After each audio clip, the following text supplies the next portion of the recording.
wow, did we just have some great discussions on this? And I want to let you in on it too. I am Tanya CUTTS, owner, broker of the CUTTS Team Real Estate. I sell real estate in DeSoto County, Mississippi. The question on a listing appointment, and we get this all the time, does the seller have to pay buyer agent commission? What's the answer? I'm going to give you the options and let you decide which listing strategy is best for you. I offer my clients two options, okay? And let me just stop right here and say this. Just as you go to some gas stations over another gas station, or just as you go to one store over another store, or one restaurant over another restaurant, some brokers are going to have different policies from other brokers. So make sure you ask the questions at the listing appointments before you sign something. Make sure you know what you sign.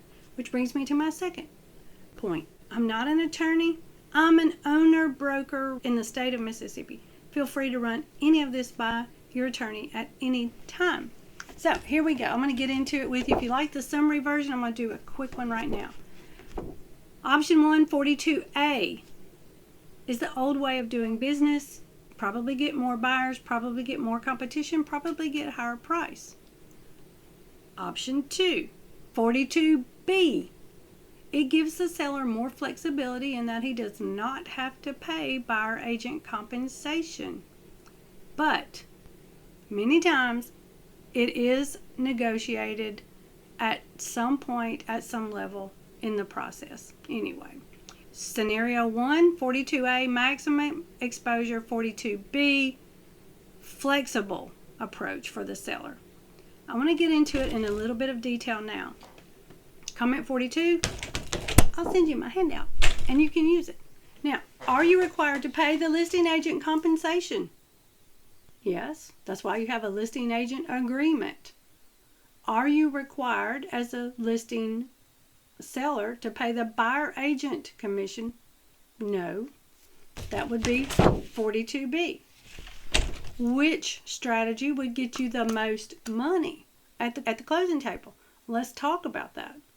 42A is the old way. It's the traditional way. It's referred to in the listing terms as the coupled agreement, which means the listing agreement ties the listing agent compensation with the buyer agent compensation. They are coupled in the listing agreement.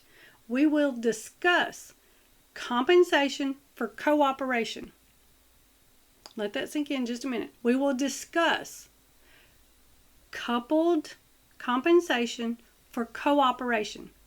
It means that the seller is going to pay one total commission. The listing broker will share it with the buyer broker at the closing table. This kind of agent compensation is allowed.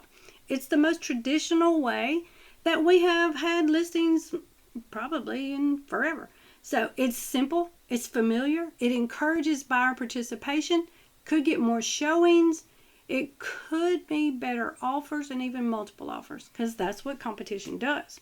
In other words, we are cooperating with other buyer brokers out there to bring all those buyers into the showing pool for your home.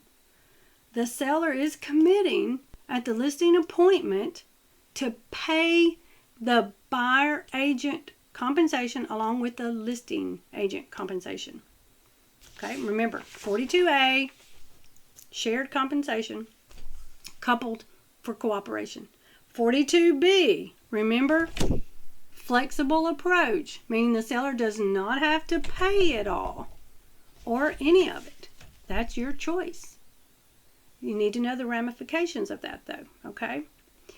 There's a place for this in this world. There are plenty of buyers out there who have bought and sold real estate for years, and they have established relationships with their agents, and they say, hey, I'm going to take care of my agent. Mr. Seller, do not worry about my agent. Here's my offer, and here's my terms, and here's my price. Pretty much take it or leave it. There's not a lot of negotiations there. It does not mean that there could not be some negotiations. We have amendments, we have forms, and the seller may come back and say, maybe I better offer some compensation. Then it helps to know your options. 42B, the buyer pays his buyer agent. It may be less negotiable, although more flexibility is in there for the seller on whether or not you want to pay the buyer agent compensation. That's it.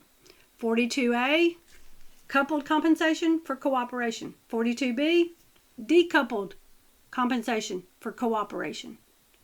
You just need to know the market. Okay, we have to look at how many homes are for sale in your price range. What did the seller offer for concessions on those homes? How long did it take to sell those homes? If you're not offering buyer agent compensation as a seller and you don't want to do that, we need to know how many buyers are out there. How fast are selling? Do you have the time to wait? You may be able to wait. It just depends on you, your bottom line, and the market. We have to sit down, we have to talk about it, and we have to look at those things. That's my detailed version. I'm Tanya CUTTS, CUTTS team. If you would like a copy of my handout, comment 42. Call me anytime. Thank you. Have a great day.